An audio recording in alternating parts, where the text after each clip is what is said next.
My friends, success bows only to the mind that commands itself. The difference between those who dream and those who achieve lies not in opportunity, but in discipline, the iron will to act according to purpose rather than emotion. Burghley, the undisciplined man is a slave. He is ruled by his moods, his fears, and the opinions of others. One day he decides to conquer the world, the next he cannot conquer his own laziness. But the disciplined mind, that is a mind that has learned to command. Hebrew discipline begins with a definite purpose.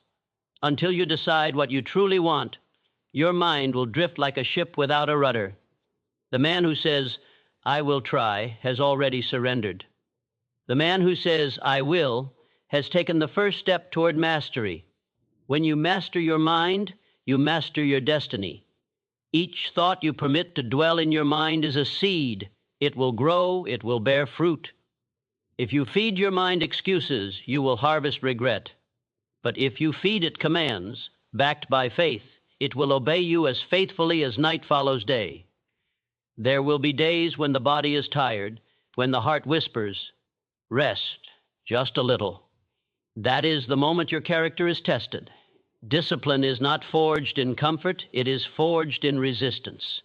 Each time you rise above temptation, your will grows stronger. Each time you delay, your will decays. Hebrew, understand this truth, the mind must be ruled, or it will rule you. Hebrew, train it to obey you. Speak to it with authority. Say, "I will act now, and act not tomorrow, not later, but now." Every great achievement was born in that moment of decision, when a person refused to wait for the mood to be right. Discipline is not punishment, it is liberation. It frees you from chaos, from hesitation, from doubt. It transforms your energy from scattered impulses into directed power. The disciplined individual walks with quiet confidence, for he knows that he is his own master. So if you wish to force yourself to stay disciplined, begin by shaping your thoughts, for thoughts shape action. Build the habit of doing what must be done, no matter how you feel. Let your faith in your purpose become stronger than your fear of discomfort. And when the world grows noisy, retreat into the stillness of your mind, the command center of your destiny. You are not born disciplined. You are forged into discipline, by choice, by repetition, and by faith. And when that transformation is complete, life itself bends to your will. The tragedy of most lives is not failure, but aimlessness. The majority drift through existence like ships without rudders, moved by every current, guided by every wind, never realizing that the Creator gave them the power to steer. If you wish to be disciplined, if you wish to control your mind and your destiny, then you must begin with a single decision so clear, so definite, that it burns itself into your soul, a definiteness of purpose. Nothing happens by chance. Every great success is born from a purpose so strong that it refuses to be denied. The man who knows what he wants and why he wants it moves with a force that the timid cannot understand. He wakes in the morning with direction, he walks with certainty, and he acts with conviction. His energy is not scattered among hundreds of trivial wishes. It is concentrated upon one master desire. That concentration is the foundation of discipline. Brewer, you cannot discipline a wandering mind. You cannot command energy that has no destination. A soldier does not march aimlessly. He marches toward victory. In the same way, the disciplined person does not wait to see what happens today. He decides what must happen today. The world steps aside for the one who knows where he is going, because purpose gives birth to authority, the authority over time, over fear, and over self. Ask yourself, what is it that I truly desire above all else? Not what others expect, not what society praises, but what burns in your own heart. Until that question is answered, discipline will remain a struggle, for you cannot force yourself to persist in doing what holds no meaning. When purpose is weak, the body grows weary. When purpose is mighty, the body becomes its servant. Once you find that definite purpose, commit to it with the energy of your entire being. Let it become the North Star by which you navigate every thought, every action, every hour of your day. The mind rebels against uncertainty, but it submits to clarity. When you tell it exactly what you will achieve and why, it aligns its powers behind you like soldiers under command. Your imagination, your emotions, your habits all begin to obey. Pre-brokered discipline then ceases to feel like force. It becomes desire expressed through control. You no longer have to drag yourself toward your duties. You are drawn toward them by the magnetic pull of your purpose. The mind finds satisfaction in every act that serves the vision it believes in. This is why the person of purpose can labor long hours without complaint, while the aimless man tires before he begins.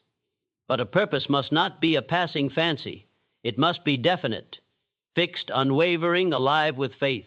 Write it down, declare it aloud, burn it into memory until it becomes part of you. Then guard it fiercely. The world will try to distract you. Doubt will whisper that it cannot be done. Fear will beg you to stay where it is safe. Yet discipline demands that you remain loyal to your vision, even when the road grows rough. The moment you allow indecision to enter, your power begins to leak away. Understand this truth. Every act of self-discipline is an act of loyalty to your purpose. Each time you choose your goal over your comfort, you prove to yourself that your will is master. And as that mastery grows, so does your confidence, your peace, your command over life. Definiteness of purpose is not merely the first step toward discipline.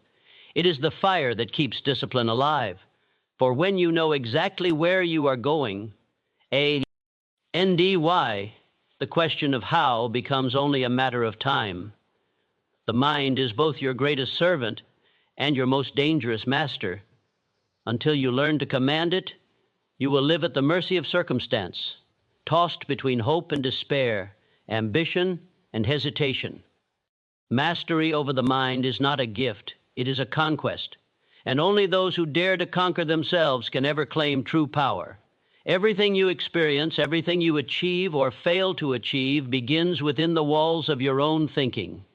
Thought is the architect of destiny. The outer world merely reflects the order or confusion you permit within. The undisciplined mind is like an open field where weeds grow freely, choking the seeds of purpose before they can take root. But the mind under command is a cultivated garden where every thought serves a deliberate intention.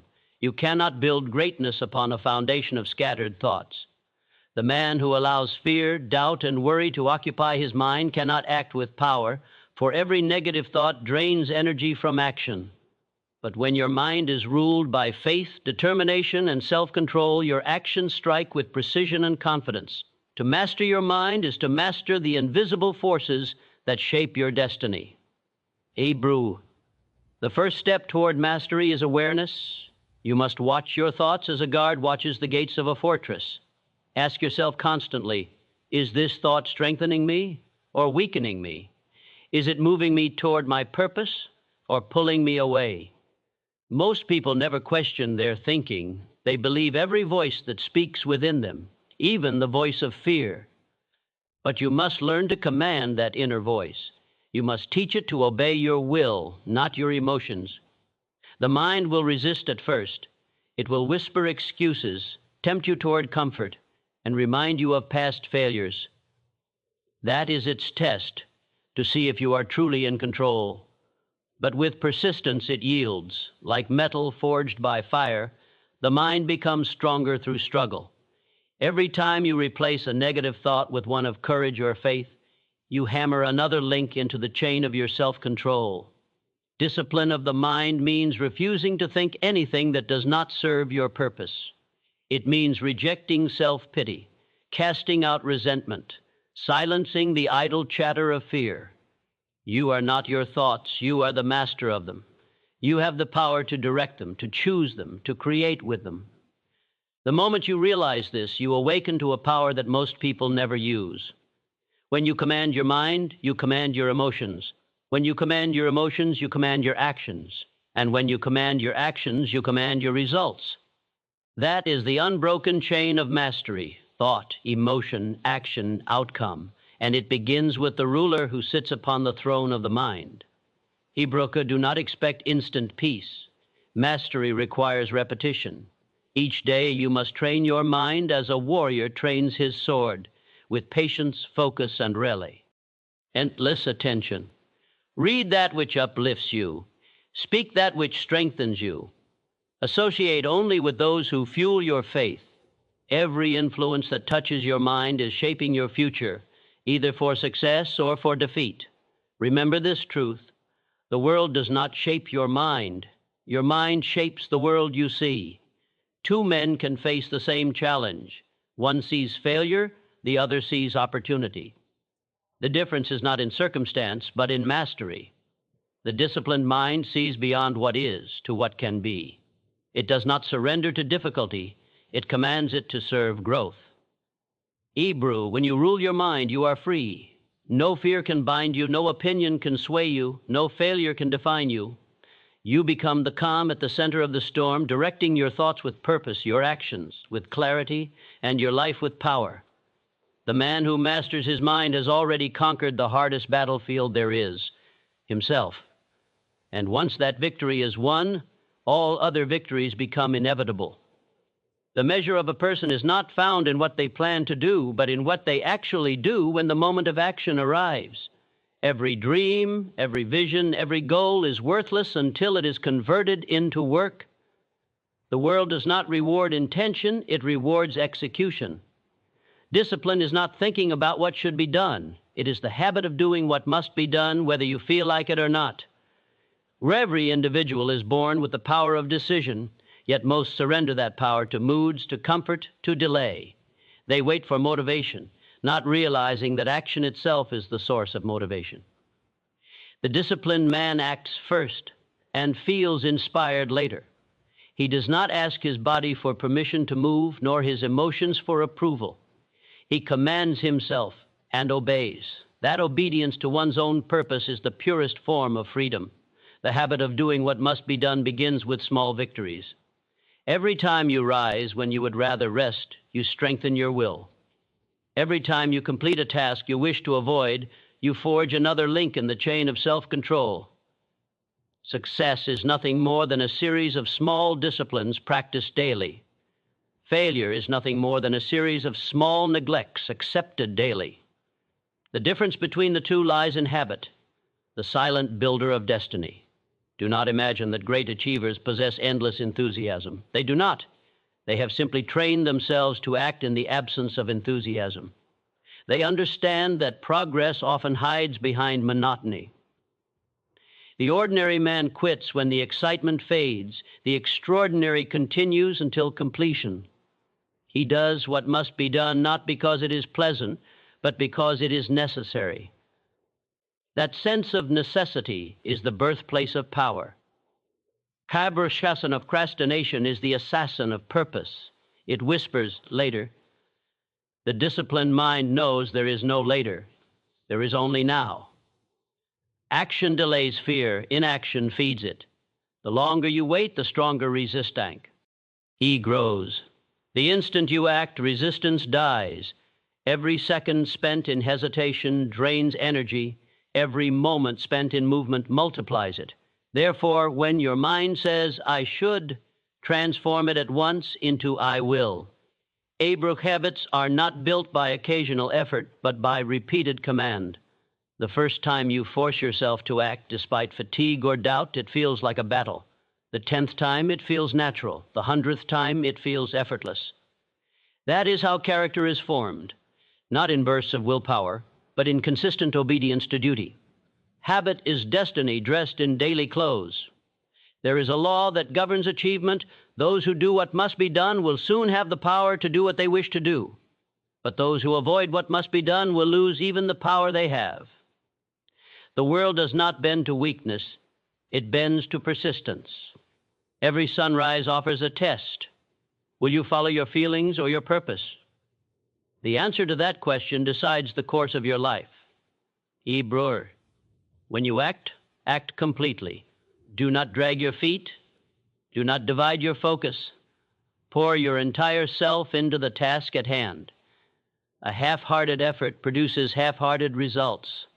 The mind grows sharper, the spirit stronger, when it learns to finish what it starts. Completion is a sacred act. It trains the soul to trust itself. Remember this: the habit of doing what must be done is the foundation upon which every dream is built. Without it, vision remains fantasy. With it, even the impossible becomes inevitable. The disciplined man does not wait for the right time. He creates it through action. He does not hope for strength. He gains it by doing what others refuse to do. And when he acts, the universe itself moves to assist him. For life always favors the one who dares to act.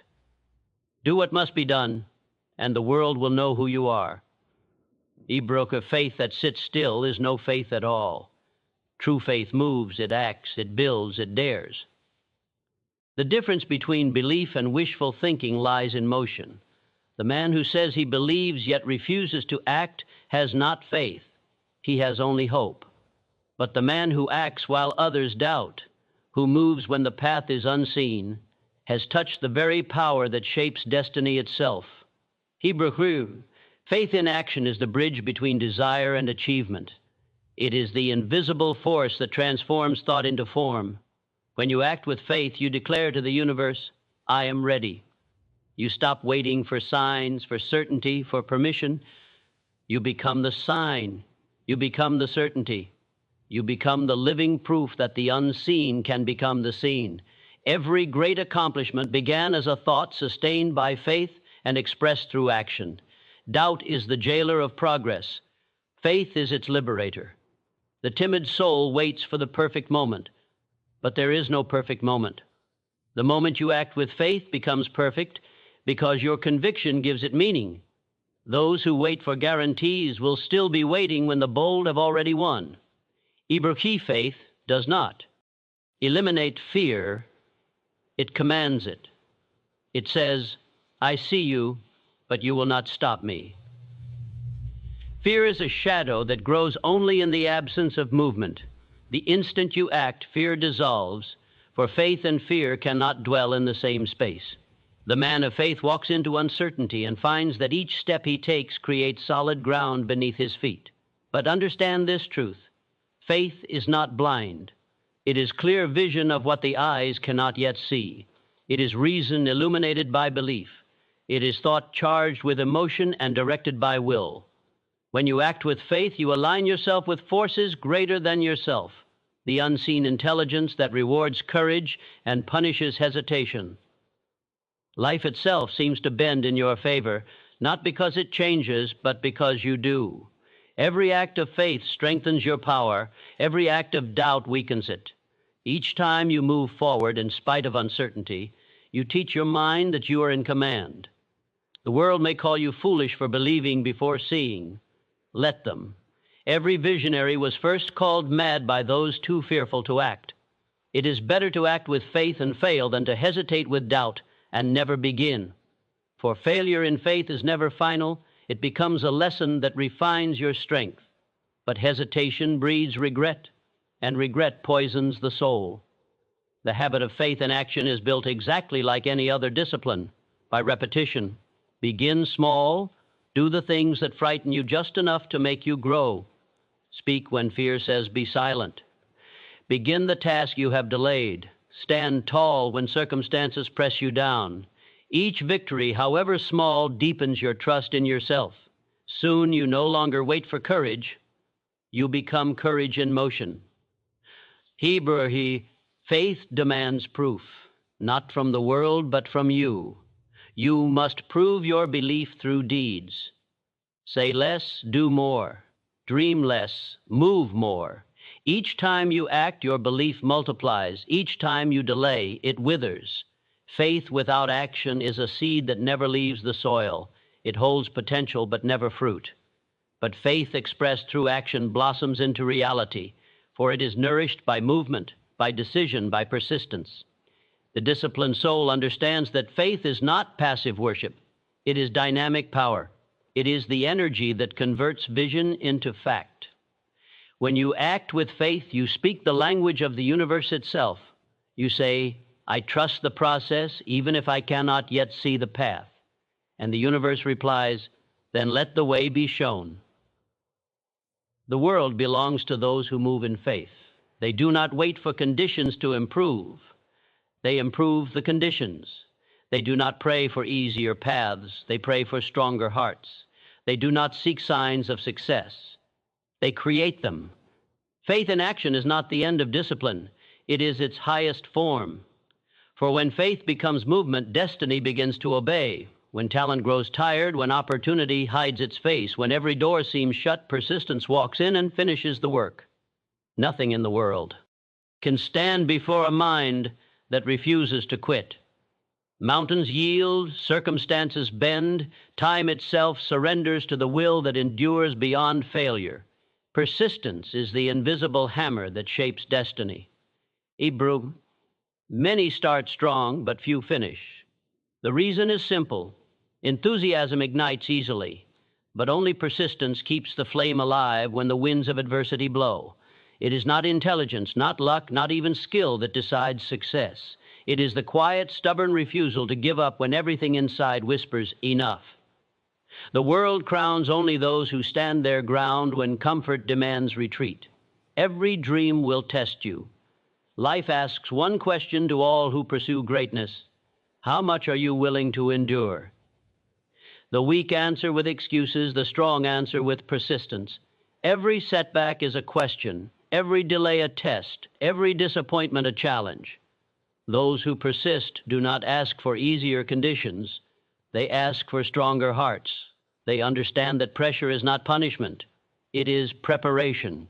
The power of persistence lies in repetition, the courage to rise each time you fall. One failure teaches you. 10 failures transform you. Each defeat sharpens your strategy, toughens your spirit, deepens your wisdom.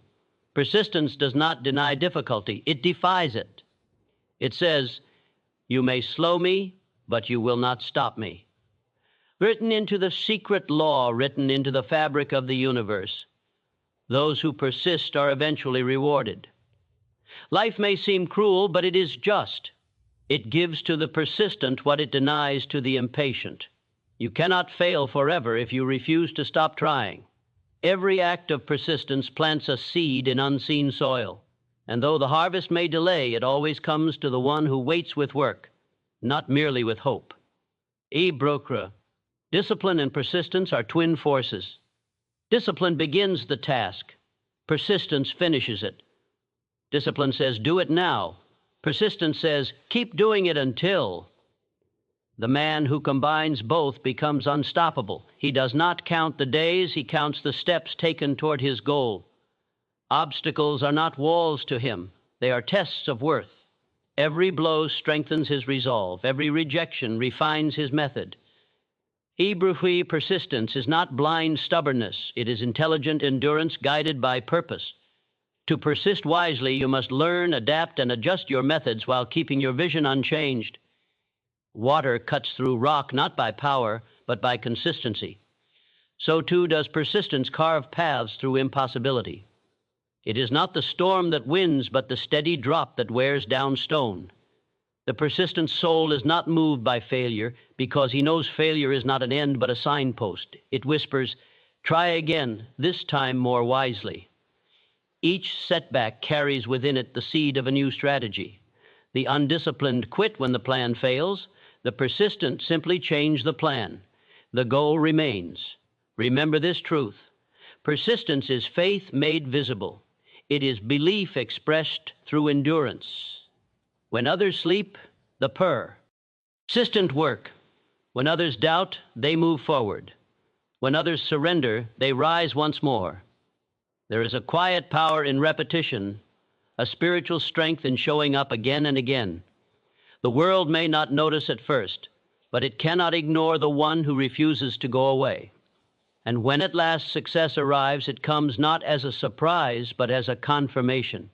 For persistence does not hope to win, it expects to win, because it has earned the right. The persistent mind has already conquered in silence long before the victory is seen.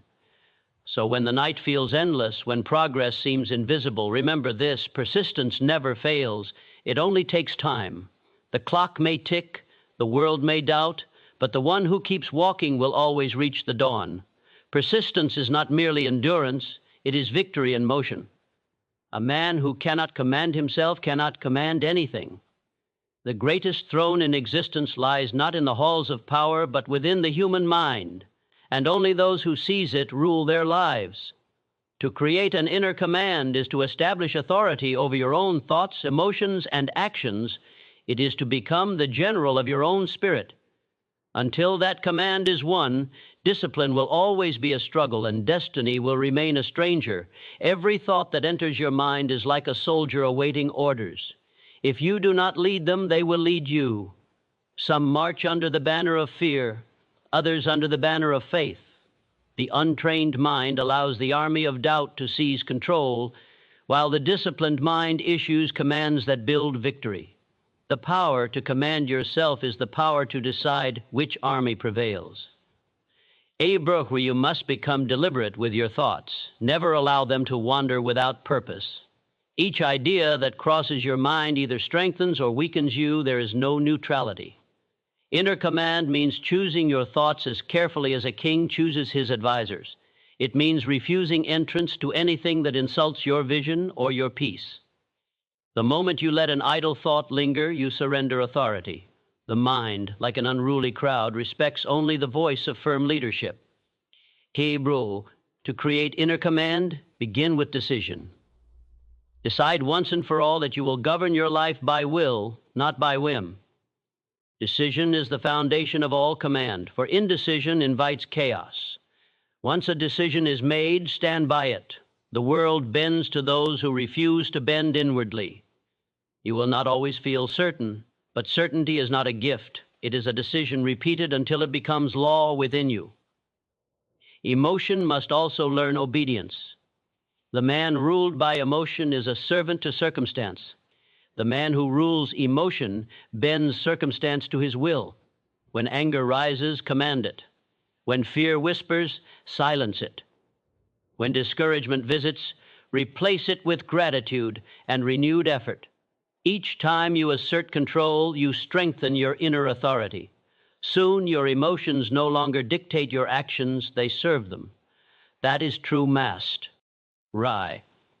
Inner command grows through consistency. You cannot rule your mind one day and neglect it the next. Each morning, reaffirm your dominion. Begin the day with a conscious statement of power. Today, I am master of myself. Say it with conviction until your subconscious accepts it as truth. Every great leader repeats his orders until his army knows them by heart. So must you train your mind until obedience becomes instinct. Doubt will test your rule. There will be moments when inner command feels weak, when the old habits of hesitation or fear attempt a revolt. Expect it and stand firm. No throne is secured without resistance. The moment you reassert your authority, those forces will yield. The mind respects strength. When it learns that your decisions are final, it obeys without argument. A man under inner command moves through the world with calm assurance. He is not shaken by criticism, nor flattered by praise. He acts from purpose, not reaction. His energy is directed, his focus unbroken. He does not need to seek control of others, for he has already mastered the highest form of leadership, self-leadership. From that inner order flows outer achievement, for all creation begins within. Remember this eternal law: before you can rule your world, you must rule yourself. Inner command is not noise, it is silence filled with certainty. It is not arrogance, it is mastery born of discipline. It is the calm voice inside that says, stand firm, when chaos surrounds you. And when that voice becomes unshakable, nothing outside can move you. A man who commands himself commands his fate. The throne is within. Claim it, rule it, and the kingdom of your life will follow.